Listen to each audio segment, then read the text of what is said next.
जिज्ञासु मित्रों, बहुत बहुत अभिनंदन है आप सभी का दिव्य सृजन में। प्रत्येक दिवस की भांति आज फिर हम यहाँ पर लाइव चर्चा का यह कार्यक्रम शुरू कर रहे हैं और आज का विषय है किसका योग सिद्ध होगा। योग में किसे सिद्धि मिलेगी, किसे योग में सिद्धि प्राप्त होती है। आज हम इस विषय पर चर्चा करेंगे और इसी के साथ हमें यह भी पता चलेगा कि योग किस ढंग से करना चाहिए जिससे कि योग में हमें सफलता मिल पाए, योग मार्ग पर, योग साधना में हमें सफलता मिल पाए।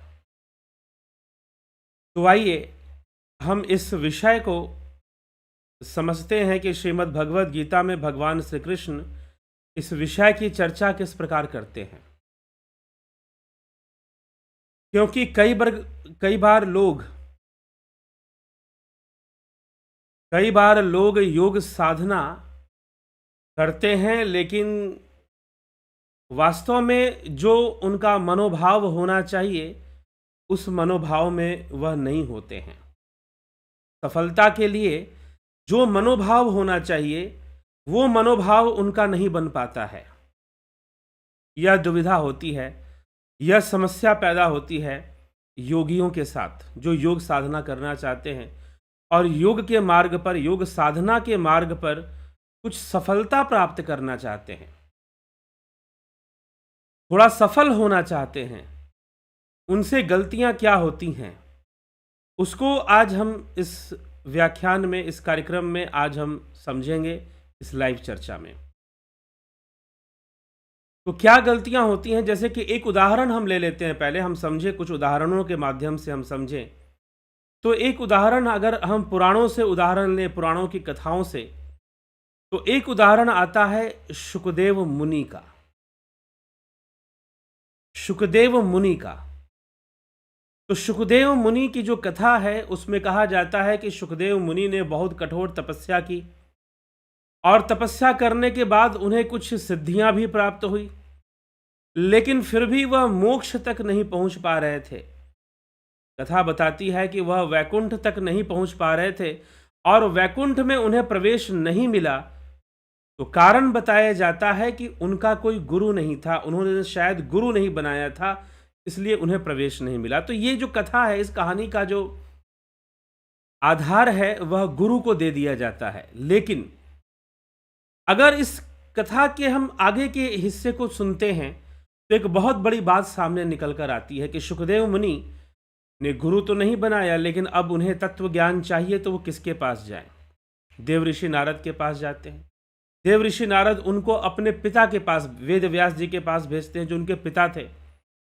वेद व्यास जी कहते हैं कि देखो, अगर तुम योग साधना में, अपनी साधना में, अपनी तपस्या भक्ति में सफल होना चाहते हो तो तुम्हें गुरु की आवश्यकता है, और जिस तरह की गुरु की आवश्यकता है, जो तुम्हें ज्ञान दे सकता है, जो तुम्हें तत्व ज्ञान दे सकता है, तत्वों का महत्व समझा सकता है, वो राजा जनक हैं। यदि तुम मुक्ति चाहते हो तो तुम राजा जनक को जाकर अपना गुरु बनाओ और उनसे प्रार्थना करो, उनकी कुछ सेवा करो जिससे कि वो प्रसन्न हो जाएं, वो प्रसन्न हो जाएं और तुम्हें अपना शिष्य स्वीकार कर लें। तो ठीक है, सुखदेव मुनि को गुरु बनाने में कोई दिक्कत नहीं है, वो गुरु बनाने के लिए तैयार है। लेकिन समस्या क्या है? समस्या ये है सुखदेव मुनि के साथ कि वो भला किसी राजा को क्यों गुरु बनाए?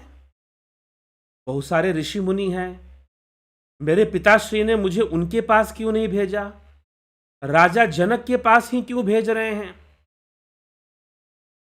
तो किसी राजा को गुरु क्यों बनाए? ऐसा कौन सी संतुलन था जो बिगड़ा हुआ था? किसके अंदर? शुकदेव मुनि के अंदर ऐसा कौन सा संतुलन था जो बिगड़ा हुआ था? तो उन्होंने तपस्या तो खूब की थी, लेकिन जो योग है, यही योग के रहस्य को समझने वाली बात है कि योग के रहस्य को हमको समझना है कि योग क्या है। तो योग के रहस्य को हमें समझना है कि योग क्या है। तो योग क्या है भाई? संतुलन ही योग है, ऐसा भी समझ सकते हैं। एक संतुलन बनाकर योग साधना में आगे बढ़ना चाहिए। सुखदेव मुनि ने घर छोड़ा और बाल्यावस्था से ही वह तपस्या में लग गए। जन्म से ही ब्रह्मचारी उनको माना गया और वो तपस्या में लग गए, लेकिन फिर भी उनको किसी गृहस्थ व्यक्ति को, एक राजा को गुरु बनाना पड़ रहा है, ये उनको अच्छा नहीं लग रहा है। और वो जाते हैं मिथिला नगरी में राजा जनक के पास। जब वहां जाते हैं तो वहां जाकर वो वहां से ज्ञान प्राप्त करने की कोशिश करते हैं। जब महल में पहुंचते हैं तो द्वारपाल होते हैं, द्वारपालों से कहते हैं कि भाई जाओ, राजा जनक को सूचना दो कि सुखदेव मुनि आए हैं। तो वहां से सूचना आती है कि राजा अभी व्यस्त हैं और आपको 1 हफ्ते बाद, आफ्टर 1 वीक, 1 सप्ताह बाद जो है आपको उनसे मुलाकात होगी। और इस महल में 7 द्वार हैं। आप जो है 1 दिन में 1 द्वार पार कीजिए और 7वें दिन राजा के महल में पहुंच जाएंगे। और इस तरह से ही 7वें दिन ही राजा आपसे मिलेंगे। अभी तो उनके पास समय नहीं है कि वो आपसे मिल सकें। अब जैसी ये बात सुखदेव मुनि को पता चली, सुखदेव मुनि ने सोचा कि भाई ये इतना व्यस्त राजा अपनी गृहस्थी में, अपने राज्यपाठ में, इतना व्यस्त राजा, भला इसको क्या तत्व ज्ञान होगा, इसके पास क्या आध्यात्मिक ज्ञान होगा, और ये भला मुझे क्या ज्ञान देगा। ये तो माया में फंसा हुआ राजा लग रहा है, ये मुझे ज्ञान व्यान नहीं दे पाएगा। और सुखदेव मुनि वहां से वापस लौट जाते हैं अपने पिता के पास।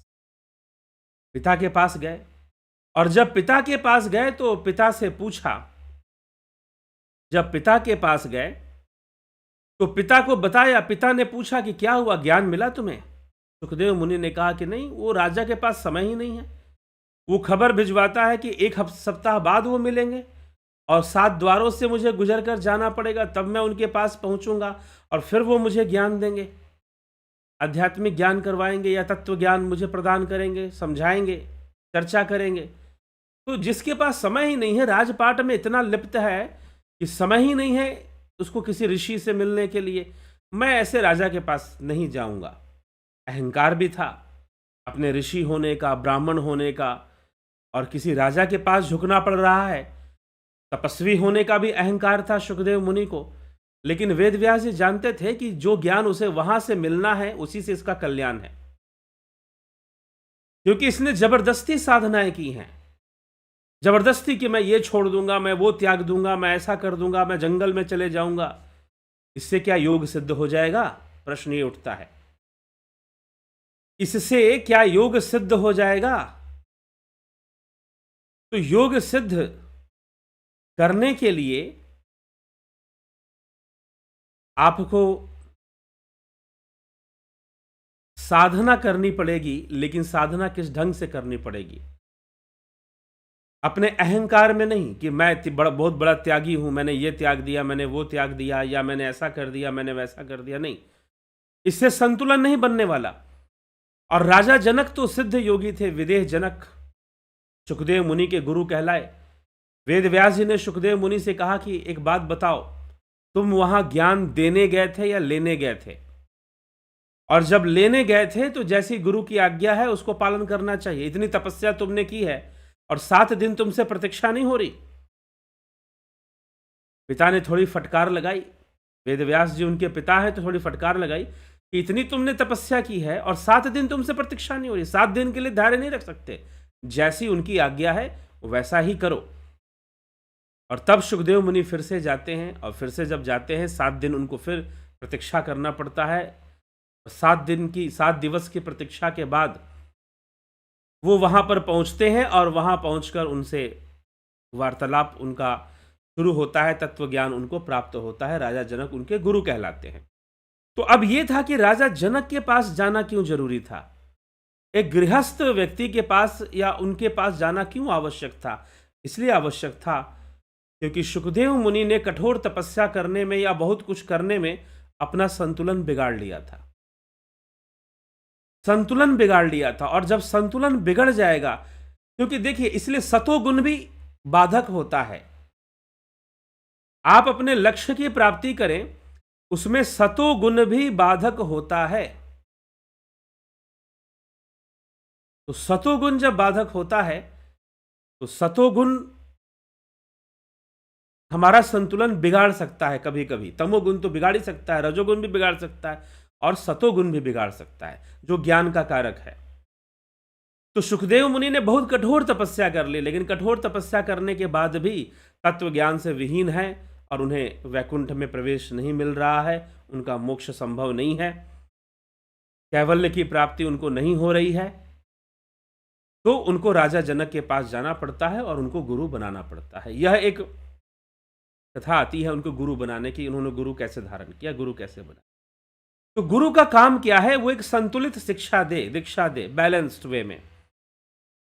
और किसी ऋषि मुनि के पास क्यों नहीं भेजा, राजा के पास क्यों भेजा? क्योंकि राजा जनक विदेह जनक थे और वो राजा होते हुए भी एक महान योगी थे, सिद्ध योगी थे, परम तत्व ज्ञानी थे और वो एक संतुलन बनाकर जीवन जीना जानते थे।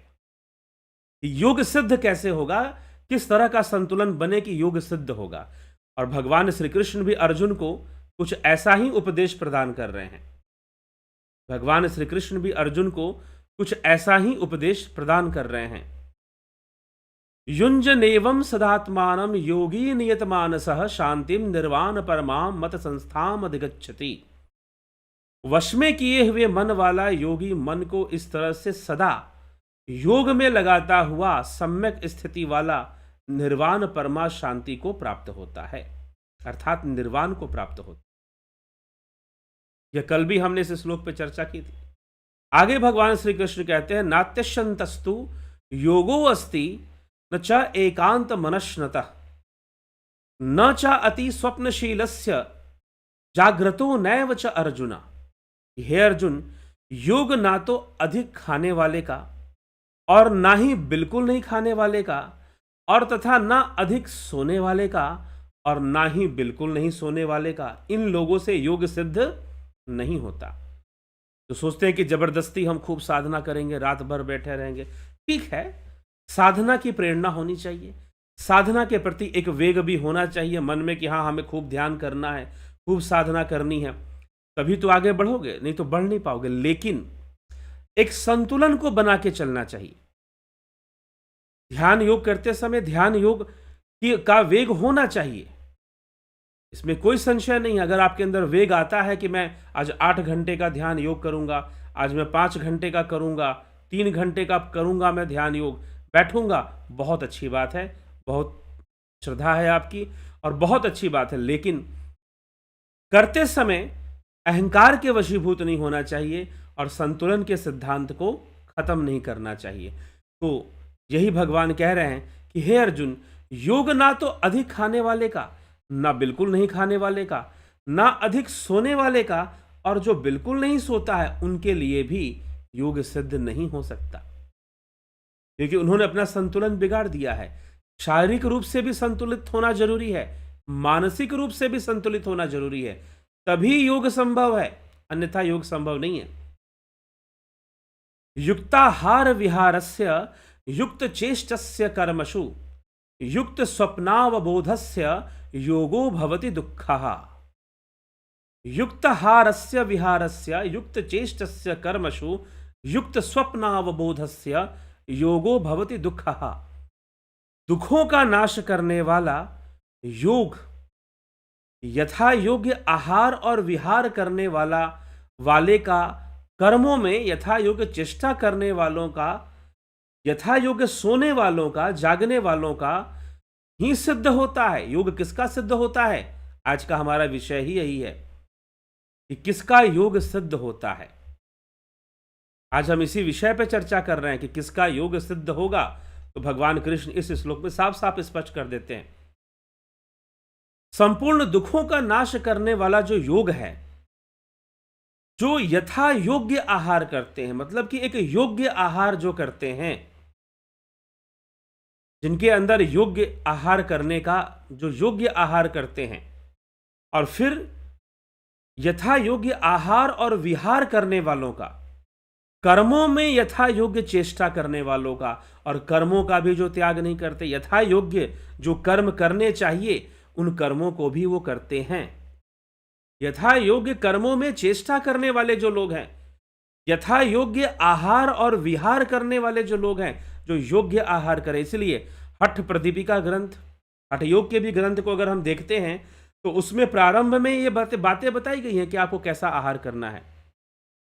बहुत तीक्ष्ण आहार नहीं करना है, बहुत अम्ल युक्त खट्टा भोजन नहीं करना है, सरल भोजन करना है। अन्न ग्रहण करना है तो सरल अन्न ग्रहण करना है। चावल, गेहूं, दाल आप ग्रहण कर सकते हैं, लेकिन बहुत अधिक तेल और लवण वाला भोजन नहीं ग्रहण करना है, जिसमें बहुत अधिक तेल की मात्रा है या नमक की मात्रा बहुत अधिक है, मसालों की मात्रा बहुत अधिक है। ऐसा भोजन नहीं ग्रहण करना है। सादा भोजन ग्रहण करना है, सरल भोजन, सुस्निग्ध भोजन ग्रहण करना है। सरल और सुस्निग्ध भोजन ग्रहण करना है। तो ऐसा भोजन ग्रहण करना है, मधुर भोजन ग्रहण करना है, स्वच्छ और ताजा भोजन ग्रहण करना है, बासी भोजन भी ज्यादा ग्रहण नहीं करना है। ये सारी बातें हठ प्रदीपिका ग्रंथ में भी बताई गई हैं। यहां तक कि भोजन के कुछ नाम भी बताए गए हैं कि किन किन चीजों को ना ग्रहण करें तो अच्छा है। तो इस प्रकार से कहने का मतलब कुल मिलाकर हम फिक्स भी ना करें कि ये ग्रहण करना है कि ये ग्रहण नहीं करना है। देखिए, हठ प्रदीपिका ग्रंथ में वैसे बताया गया है कि ये ग्रहण करना है, ये ग्रहण नहीं करना है। कुछ भोजन का नाम लेकर यह भी लिखा है कि भाई इसको मत खाइए आप। लेकिन कुल मिलाकर इसका उद्देश्य क्या है? इसका उद्देश्य है संतुलन को बनाना, एक बैलेंस, फिजिकल बैलेंस को डेवलप करना और साइकोलॉजिकल बैलेंस को डेवलप करना, एक मानसिक संतुलन को बनाना। तो मानसिक संतुलन और शारीरिक संतुलन, इन दोनों का संबंध आपके भोजन से है, आपके आहार विहार से है। इन दोनों का संबंध आपके आहार विहार से है। तो आपको ये खुद सुनिश्चित करना है, एक योगी। क्योंकि अब मैं यहां पर थोड़ी सी हठ प्रदीपिका से अलग हट के बात करता हूं, जो मेरे अनुभव पे आधारित है। और मेरे ही अनुभव पे आधारित है ऐसी बात नहीं है, दूसरे योगियों के अनुभव पे भी आधारित है। तो हठ प्रदीपिका ग्रंथ में ठीक है, पथ्य अपथ्य बताया हुआ है, क्या भोजन लेना चाहिए क्या नहीं बताया हुआ। लेकिन मैं आपसे कहना चाहूंगा कि आप मत जाइए, क्योंकि हठ प्रदीपिका ग्रंथ भी आज से लगभग 600 वर्ष पहले लिखी गई। आप आज वर्तमान के समय में आप देखिए कि मेरे शरीर का और मन का संतुलन कैसे बना रहेगा। अधिक भोजन करेंगे तो दिक्कत आएगा, फिर बिल्कुल कम कर देंगे तो दिक्कत आएगा।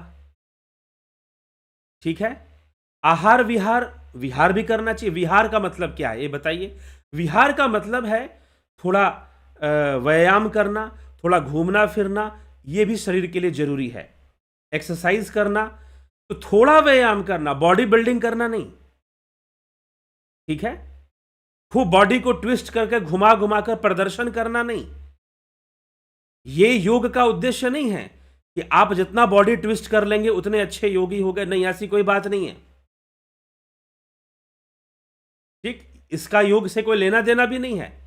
लेकिन चलिए, आजकल चल रहा है योगा एज ए स्पोर्ट्स भी चल रहा है, तो बहुत स्टेज परफॉर्मेंस भी बहुत चल रहा है। लेकिन अगर आप योगी बनना चाहते हैं, इसलिए मैंने कहा ना कि लोग योगा टीचर बन रहे हैं, योगा इंस्ट्रक्टर बन रहे हैं, मास्टर बन रहे हैं, लेकिन फिर भी योगी नहीं बन रहे। यहां पे समस्या है।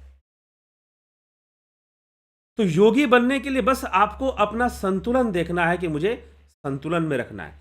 भोजन इतना कम नहीं कर देना है कि शरीर की शक्ति क्षीण हो जाए, मनोबल भी क्षीण होना लगे। क्योंकि जब पहले शरीर की शक्ति क्षीण होगी, अन्न नहीं मिलेगा शरीर को, तो जो है मनोबल भी क्षीण होगा। हाँ ठीक है, कभी कभी आप थोड़ा भोजन ना करें, लंघनम में चले जाएं। लंघनम परम औषधम, आयुर्वेद का मानना है कि लंघनम परम औषधम। लंघनम मतलब भोजन का त्याग, उपवास जिसको आजकल लोग कहते हैं। लंघनम परम औषधम, परम औषधि है लंघनम। तो लंघनम परम औषधम के सिद्धांत पर जो चले, ठीक, तो जो लंघनम परम औषधम के सिद्धांत पे जो चलेगा,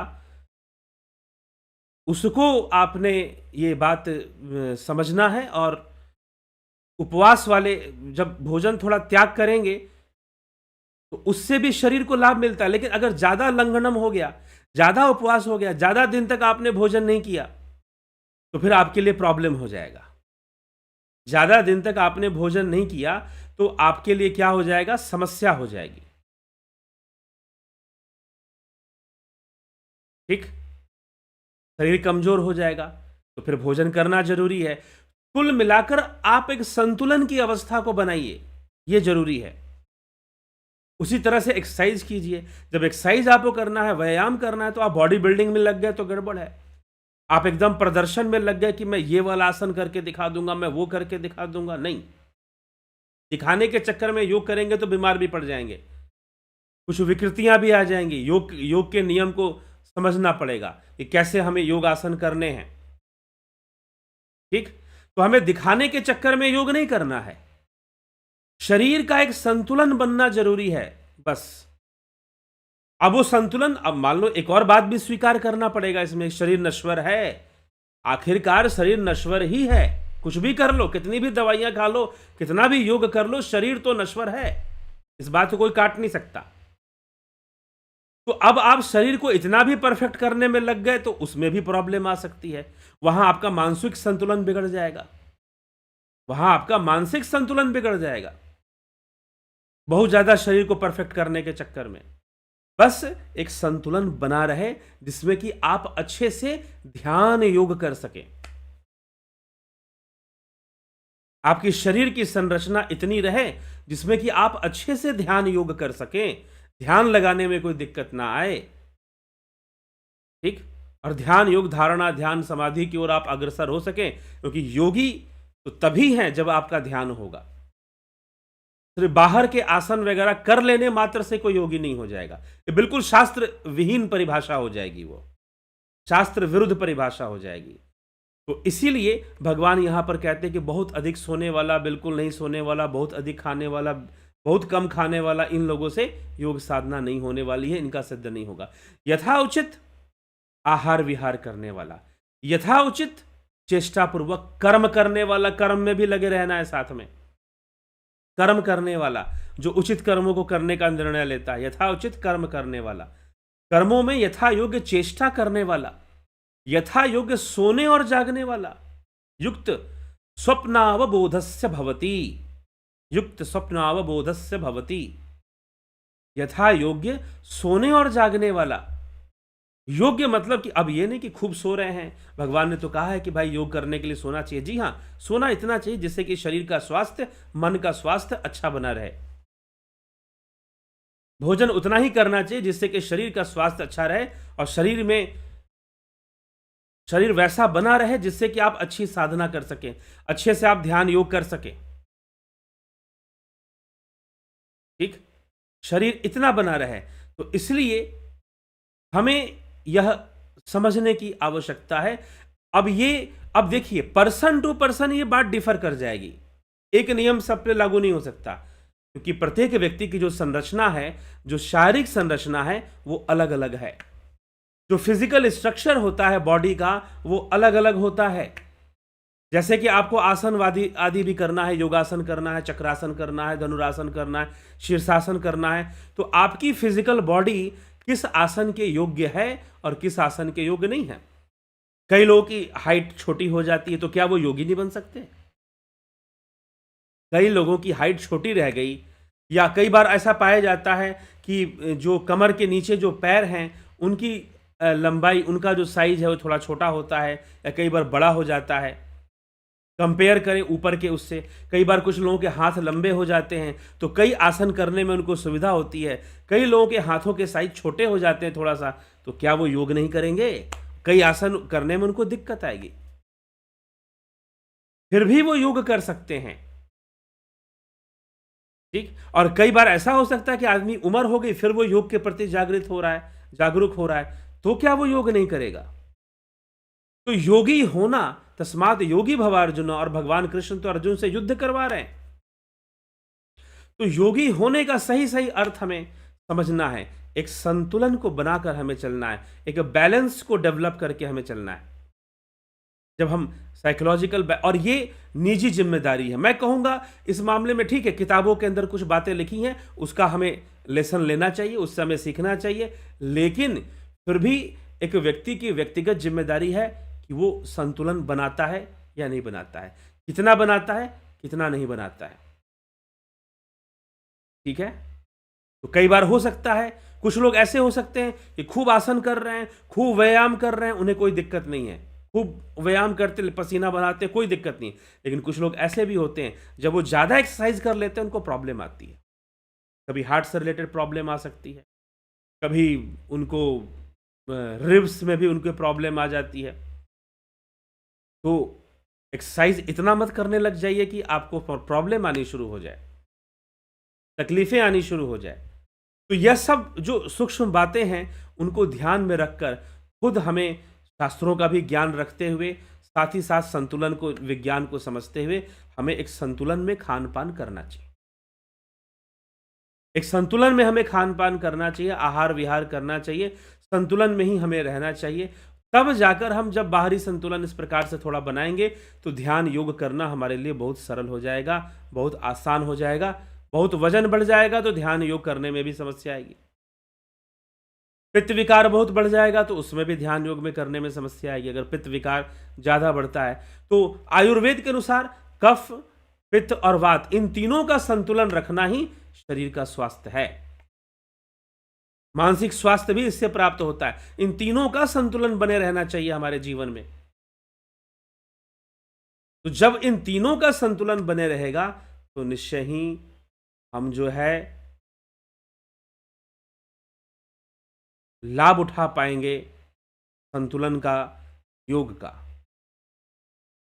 ठीक, तो चलिए हम जो है अभी चलेंगे चर्चा की ओर। तो भगवान इन श्लोकों में जो हमने अभी चर्चा की, ये साफ साफ लिख दिया कि यथा योग्य आहार विहार करने वाला, यथा योग्य चेष्टा करने वाला, यथा योग्य सोने और जागने वाले का ही योग सिद्ध होता है, अन्य का योग सिद्ध नहीं होता है। ऐसा उपदेश भगवान श्री कृष्ण यहां पर कर रहे हैं। और जो इस प्रकार से है उसी का योग सिद्ध होगा। वश में किए हुए चित्त जिस काल में अपने स्वरूप में ही स्थित हो जाएगा, उसी का योग सिद्ध होगा। अब योग सिद्धि की पहचान क्या है, ये भी भगवान बता रहे हैं। यदा विनियतम चित्तमात्मनेव मनेवा वतिष्ठते निस्पृह सर्वकामेभ्यो युक्त इत युच्यते तदा। वश में किए हुए, विनियतम चित्तम यदा आत्मनि एव, वश में किए हुए चित्त जिस काल में अपने स्वरूप में स्थित हो जाए। जब अपने स्वरूप में स्थित होगा चित्त, तभी तो सिद्धि होगी, योग की सिद्धि होगी। किस अवस्था में योग की सिद्धि होगी? वश में किया हुआ चित्त जिस काल में अपने स्वरूप में ही स्थित हो जाता है, संपूर्ण पदार्थों से निष्प्रिय हो जाता है, उस काल में योगी है ऐसा कहा जाता है, तभी वो योगी है। भगवान अब यहां पर एक और पहचान दे रहे हैं कि भाई योगी कौन है। योगी कौन है?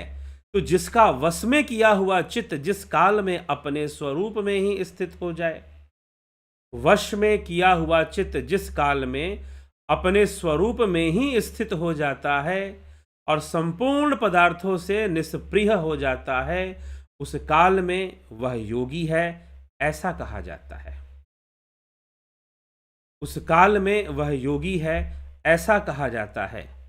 ठीक, तो किस काल में योगी है? जब उसे अपने स्वरूप का साक्षात्कार हो, आत्म साक्षात्कार हो जाए और वो अपनी आत्मा में ही स्थित हो जाए। यदा आत्मनि एव अवतिष्ठते सर्वकामेभ्यः निष्पृह तदा युक्तः इति उच्यते। ऐसा कहा गया है कि वही योगी है जो अपने स्वरूप में स्थित हो रहा है। मात्र शरीर को ऐंठने से कोई योगी नहीं हो जाएगा। तो यह सब बातें हमें समझना चाहिए और समझकर ही योग के मार्ग पर, यह योग का सत्य है। प्रचार में क्या है, प्रचलन में क्या है वो छोड़िए, लेकिन योग शब्द का प्रयोग कहां से लिया जा रहा है? शास्त्रों से लिया जा रहा है। तो शास्त्रों से ही योग को समझना चाहिए। अपने मतलब का चीज निकाल देने से नहीं कोई योग हो जाएगा, ये योगी हो जाएगा। ठीक है, कि कुछ लोग बहुत अलग ढंग से योग को समझ रहे हैं और उनको अलग ढंग रास्ते पर ले जाया जा रहा है, तो हमें इससे समझना है, बचना है और योग के सही अर्थ को समझना है। चलिए आगे बढ़ते हैं, आपके कमेंट्स को भी देख लेते हैं। एके त्यागी जी बहुत अभिनंदन है, नवज्योति नाथ जी, संतोष कुमार, जगत नारायण, शंकर प्रसाद, विक्रम सिंह, रूपलाल विश्वकर्मा जी, शिखर शर्मा जी, रामनिवास मीना, राजूपाल जी, सविता नायक जी, अवनी प्रधान, गोविंद प्रसाद नीमा, विनोद के सूद जी, दीपक शर्मा जी, विष्णुचंद्र मौर्य जी, अनिल सोनी जी, रामविलास जी, बबीता धीमान जी, अमन कक्कर जी, बीकू कुचाड़िया जी, जितेंद्र साहू जी, काशीनाथ जी। बच्चों को सनातन धर्म की शिक्षा देनी चाहिए। जी हाँ, बच्चों को भी थोड़ा जरूर शिक्षा देनी चाहिए। घनश्याम सरोदे जी, माधुरी कोले जी, संतोष गुप्ता, पंकज सोनी, श्वेता राय सिन्हा, रतन सिंह जी, किशोर वैद्य, उषा श्रीवास्तव जी, दया रानी, कमलेश खैरनर,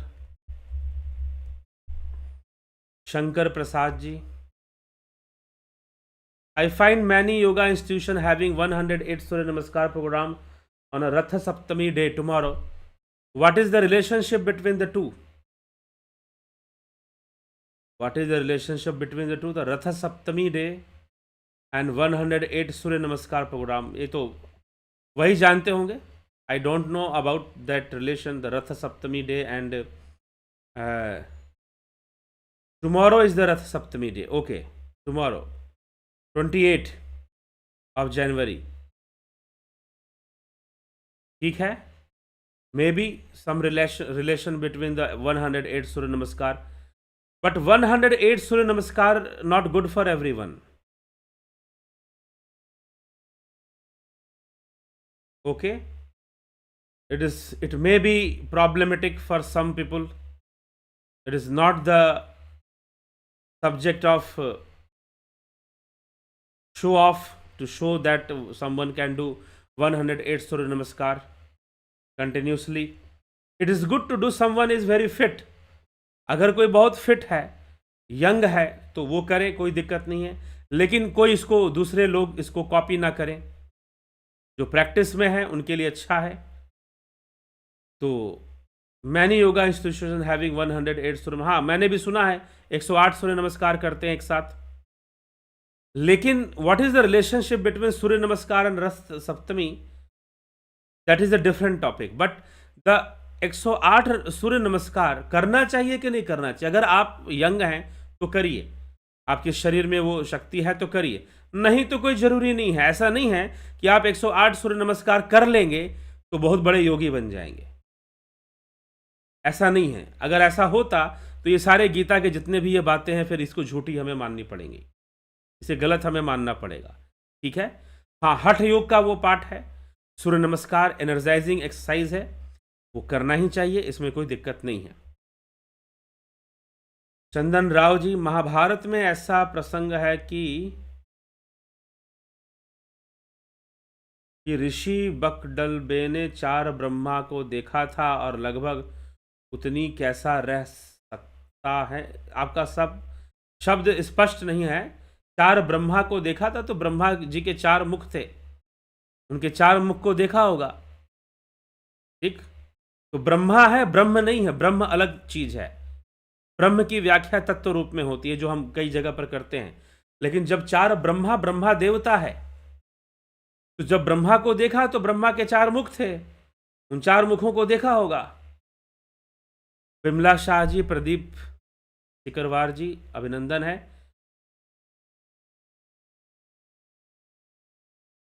क्या योगा में इतना शक्ति है? योग का मतलब है ब्रह्म को जान लेना, ब्रह्ममय हो जाना, अहम ब्रह्मास्मि हो जाना। ब्रह्मा को देख लेना कौन सी बड़ी बात है?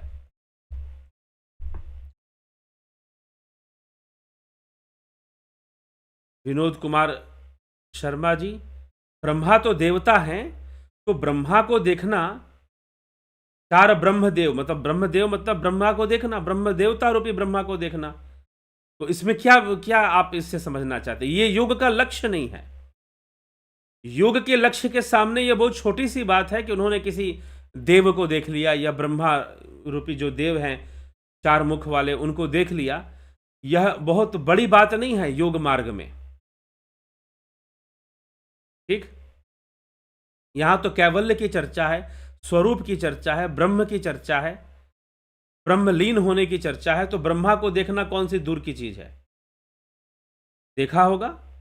अब रामकृष्ण परमहंस के सामने देवी साक्षात प्रकट हो जाती थी, कहते हैं काली साक्षात प्रकट होती थी, लेकिन फिर भी उन्होंने अद्वैत सिद्धांत का प्रचार किया था। क्यों? क्योंकि वह सब भाव जगत में था और जो मुक्ति का विषय है वह भावातीत है। ठीक है, तो उन्होंने चार ब्रह्मा को ही क्या देखा, बहुत सारे लोगों ने और भी बहुत कुछ देखा। तो ब्रह्मा को देख लेना योग का लक्ष्य नहीं है चंदन राव जी, ब्रह्मा को देख लेना योग का लक्ष्य नहीं है।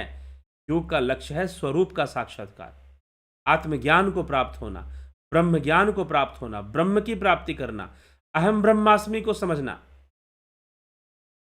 और उसकी प्राप्ति करना। ठीक। विनोद कुमार शर्मा जी, फनी वीडियोस, प्रदीप शिकरवार, चंदन राव और सौम्या शर्मा जी, सबका बहुत बहुत अभिनंदन है, सबका बहुत बहुत स्वागत है। इसलिए ब्रह्मा देख लेना कोई बहुत बड़ा विषय नहीं है। इसको आप ये मत पूछिए कि कोई योग में ऐसे कैसे देख सकता है। योग में इसके द्वारा तो अब कभी आप योग सूत्र पे जाइए, योग सूत्र का प्लेलिस्ट है, आप उसे सुनिए, नहीं तो बाद में भी योग सूत्र रिपीट होगा। आगे फिर से हम कभी योग सूत्र को रिपीट करेंगे, अभी तो नहीं, लेकिन वह वीडियोस हैं या उन्हीं वीडियोस को सुनिए। तो योग सूत्र को आप जानिए, समझिए, सुनिए, आपको पता चलेगा कि जो योग सूत्र है उसमें कैसी कैसी सिद्धियों की चर्चा है। विभूतिपाद के अंदर कई सिद्धियों की चर्चा है।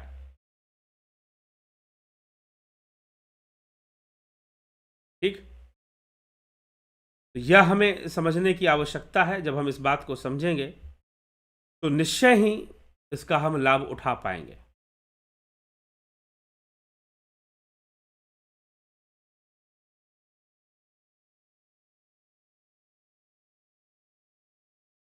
तो चलिए इसी के साथ हम विराम देंगे और कल फिर मिलेंगे लाइव चर्चा में। नथु सिंह जी, अर्जन भाई चौहान, सुभाष जी, आर्य समाज के अनुसार, आर्य समाज के अनुसार तो उन्हीं से उनकी व्याख्या पूछिए जाकर। ठीक है, कि क्या है यह 432 करोड़ और प्रलय 432 मिलकर 36,000 मल्टीपल ट्रिलियन ह्यूमन ईयर्स। ठीक है, इसका क्या मतलब है? क्या ये मोक्ष का समय है? किसके मोक्ष का समय है? जी नहीं, ना जाने कई योनियों से, कई जन्मों से योगी साधना करते हुए आ रहा है, कई जन्मों से योगी साधना करते हुए आ रहा है। तो आप किसी के एक जन्म को देखकर नहीं कह सकते कि भाई इसने कितनी साधना की है। तो ये गिनती भी अप्लाई नहीं होगा पूरी तरह से। अप्लाई कर सकते हैं लेकिन एक जन्म पे तो अप्लाई नहीं कर सकते ना, कई जन्मों पे अप्लाई करना पड़ेगा, क्योंकि जितना आपने लिखा है इसमें तो आदमी ना जाने कितनी बार जन्म लेकर मृत्यु को प्राप्त हो जाए। ठीक है, तो ये प्रश्न हमारा विषय नहीं है जिस तरह के प्रश्न आप पूछ रहे हैं। तो ये इसकी व्याख्या आप आर्य समाज से ही जाकर पूछिए तो ज़्यादा बेहतर होगा। पतंजलि ऋषि ने, महर्षि पतंजलि ने कैवल्य प्राप्ति या मोक्ष प्राप्ति का ऐसा कोई गिनती नहीं बताई है। चंदन राव जी, ऐसी कोई गिनती नहीं बताई है जिसमें कि 311 ट्रिलियन ह्यूमन ईयर्स लगता है या वो लगता है। तो जब मूल शास्त्रों में ऐसा वर्णन नहीं आता, ठीक है, आर्य समाज के कोई योगी होंगे जिन्होंने ऐसा समझा होगा और ऐसी बात लिखी होगी, कही होगी, मैं नहीं जानता हूँ, और ये तो आर्य समाज से ही पता करना पड़ेगा। तो इसलिए मैं इस प्रश्न का उत्तर तो दे सकता हूँ, लेकिन मैं आर्य समाज को बीच में नहीं रख सकता। आर्य समाज ने ऐसा कहा भी है कि नहीं कहा है, हम ये भी मैं नहीं जानता हूँ, या आपने अपनी मर्जी से आर्य समाज जोड़ दिया तो ठीक है।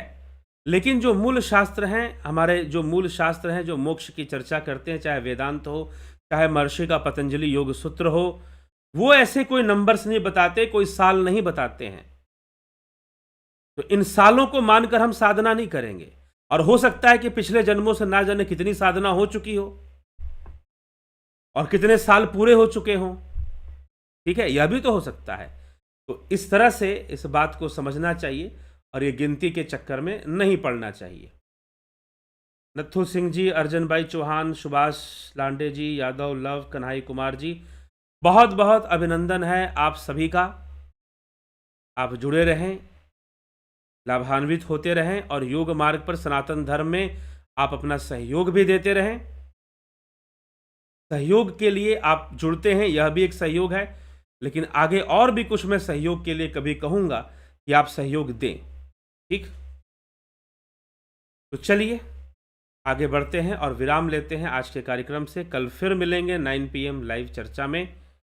कुछ दिनों तक हो सकता है कि आपको रिकॉर्डेड वीडियो भी प्राप्त हो, और गीता से हटकर कुछ दिनों का विषय चलेगा, लेकिन बाद में हम इस गीता पर ही आएंगे। चलिए, तो इसी के साथ मैं विराम दूंगा। कुछ लोग प्रश्न कर रहे हैं, बानवीर जी, क्या सभी योगों को एक ही योग द्वारा किया जा सकता है? बिल्कुल, एक ही योग से सारे योग सधते हैं।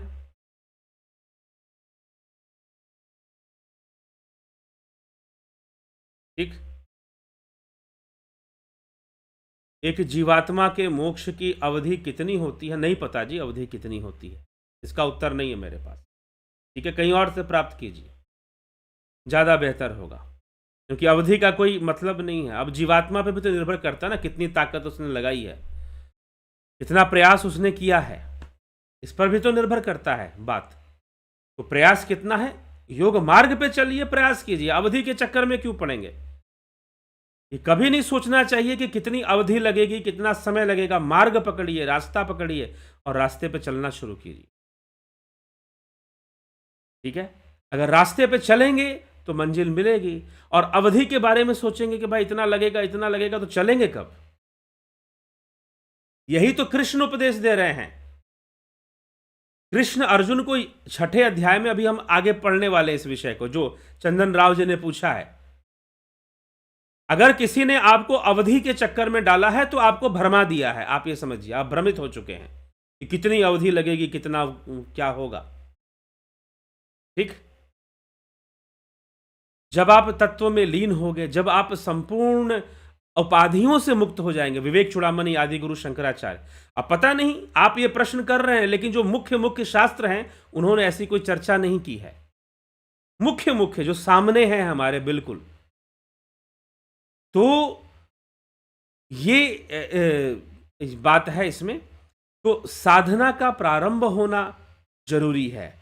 अगर पूरी तीव्र इच्छा के साथ ध्यान किया गया तो एक जन्म ही काफी है, एक जन्म ही पर्याप्त है। और ना भी हुआ तो भगवान इसका उत्तर देते कि अगले जन्म में फिर तुम योगी बनोगे और जितनी साधना की थी उतने से आगे बढ़ोगे। फिर व्यर्थ कुछ भी नहीं जाने वाला, बेकार कुछ भी नहीं जाने वाला। ठीक है, ध्यान योग में लगना जरूरी है। अगर इस अवधि का महत्व होता तो महर्षि पतंजलि को बताना चाहिए था, आदि गुरु शंकराचार्य को बताना चाहिए था, भगवान कृष्ण को गीता में भी बताना चाहिए था।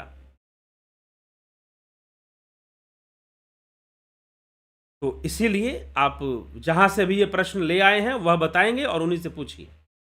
तो ठीक है, अभी हम चलते हैं, आगे बढ़ते हैं, और कल फिर मिलेंगे आप सभी से। कोई ना कोई वीडियो जरूर आएगा, और इसी के साथ आज अभी हम विराम देते हैं। तो बहुत बहुत आभार आप सभी का। ओम तत्सत।